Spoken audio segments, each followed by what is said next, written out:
വിശുദ്ധ പൗലോസ് ശ്ലീഹ കൊരിന്തോസുകാർക്ക് എഴുതിയ 1-ാം ലേഖനം 3-ാം അധ്യായം 5 മുതൽ 9 വരെയുള്ള തിരുവചനങ്ങൾ.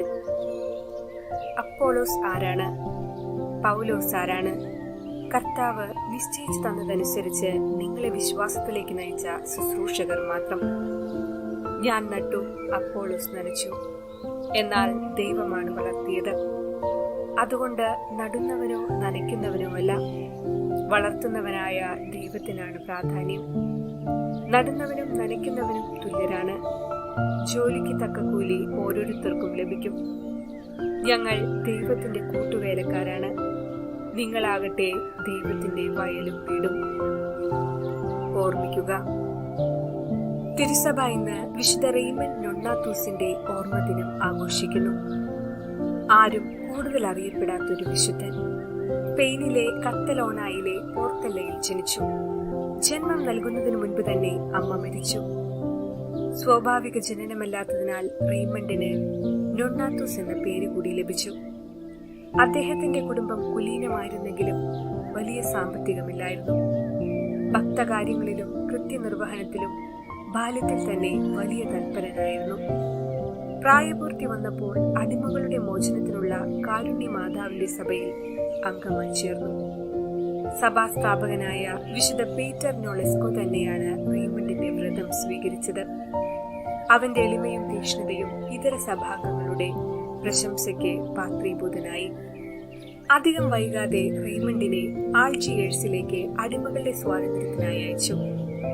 കൈവശമുണ്ടായിരുന്ന പണം കൊണ്ട് കഴിയുന്നത്ര പേരെ സ്വതന്ത്രരാക്കിയ ശേഷം സ്വയം അടിമയായി തീർന്നുകൊണ്ട് കുറെ പേരെ കൂടി സ്വതന്ത്രരാക്കി. അക്കാലത്ത് മുസ്ലിങ്ങളെ മാനസാന്തരപ്പെടുത്തി എന്ന കാരണത്തെ പ്രതി 2 പ്രാവശ്യം അദ്ദേഹത്തെ കൊല്ലാൻ ശ്രമിച്ചെങ്കിലും അദ്ദേഹം മറ്റുള്ളവരെ മോചിപ്പിച്ചതിന്റെ ജാമ്യത്തുക നൽകുവാനുള്ളതുകൊണ്ട് അവർ വധിച്ചില്ല. മിഷണറി പ്രവർത്തനങ്ങൾക്ക് സ്വാതന്ത്ര്യമില്ലാതായി. എങ്കിലും അദ്ദേഹം മതപ്രചാര വേലകൾ നിർത്തിയില്ല. ഗവർണർ അദ്ദേഹത്തെ എല്ലാ കവലകളിലും കൊണ്ടുപോയി പ്രഹരിക്കുകയും അധരങ്ങൾ തുളച്ച് താഴിട്ടു പൂട്ടുകയും ചെയ്തു. താക്കോൽ ഗവർണർ കൈവശം സൂക്ഷിക്കുകയും ചെയ്തു.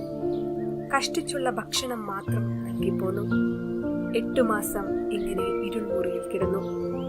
അദ്ദേഹത്തെ മോചിപ്പിക്കുന്നതിനായി പീറ്റർ നൊളെസ്കോ ഒരു വൈദികനെ അയച്ചു. അദ്ദേഹത്തെ മോചിപ്പിച്ച് സ്വദേശത്തേക്ക് മടങ്ങി.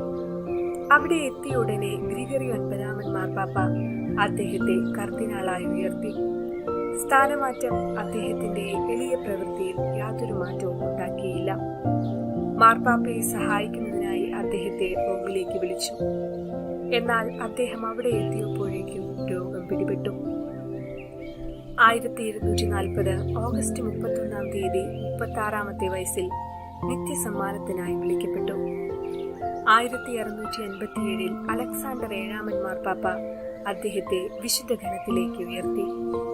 മിച്ചം സമ്പത്തിൽ നിന്നുപോലും ദാനധർമ്മം കൊടുക്കുവാൻ മടിക്കുന്ന ഈ കാലഘട്ടത്തിൽ വിശുദ്ധ റെയ്മണ്ടിന്റെ ത്യാഗവും ധർമ്മശീലവും ദൈവഭക്തിയും എല്ലാവർക്കും മാതൃകയും പ്രചോദനവുമാകട്ടെ എന്ന് പ്രാർത്ഥിക്കാം.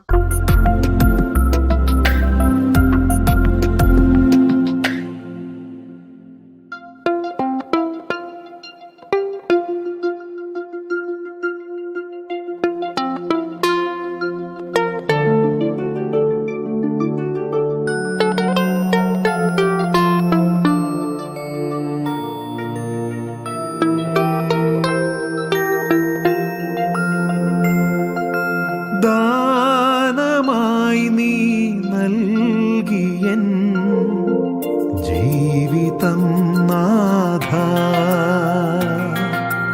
ദാനമായി ഞാൻ നൽകിയിടുന്നെൻ സോദരർക്കായിതാ.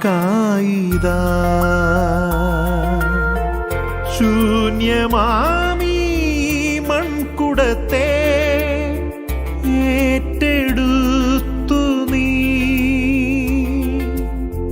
ശൂന്യതയെ നിറച്ചു നീ നിൻ കൃപയാലേ.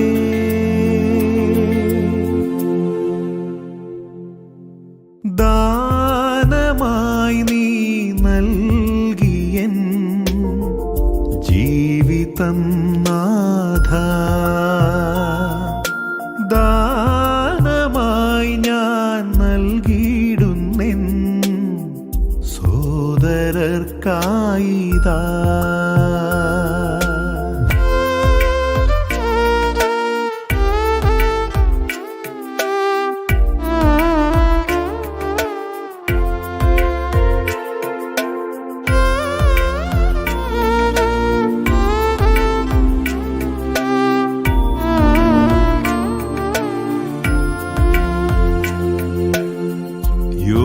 യോഗ്യതയില്ല നിൻ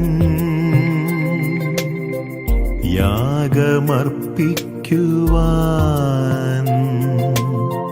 ഭാഗ്യമെന്നോർത്തു ഞാൻ കൈവണങ്ങും നീതാ.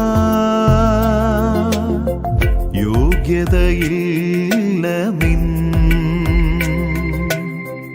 യാഗമർപ്പിക്കുവാൻ. ഭാഗ്യമെന്നോർത്തു ഞാൻ കൈവണങ്ങും നീതാ. കോരിയെടുത്തെന്നെ നീ തോളിലേറ്റിടുന്നു. പാരിൽ നടന്നു നീ എൻ ക്ലേശപാതയിൽ. പാരിൽ നടന്നു നീ എൻ ക്ലേശപാതയിൽ.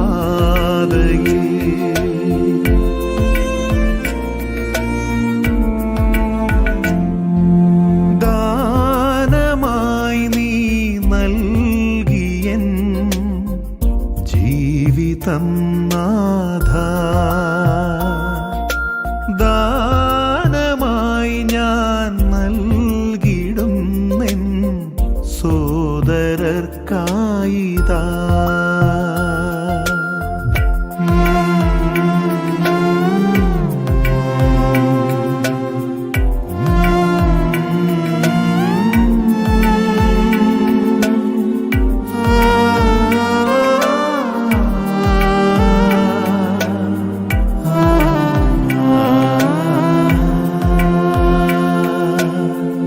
നന്ദി മാത്രമെൻ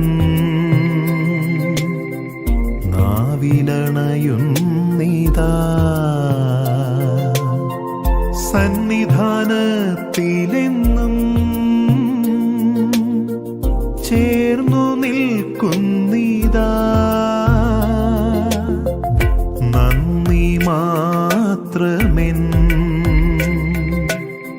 നാവിലണയുന്നിതാ. സന്നിധാനത്തിലെന്നും ചേർന്നു നിൽക്കുന്നിതാ. അന്ത്യകാലം വരെ നിൻ വേല ചെയ്തിടുവാൻ. അന്ധകാരവീഥിയിൽ നീ മാർഗമാവുക. അന്ധകാരവീഥിയിൽ നീ മാർഗമാവുക.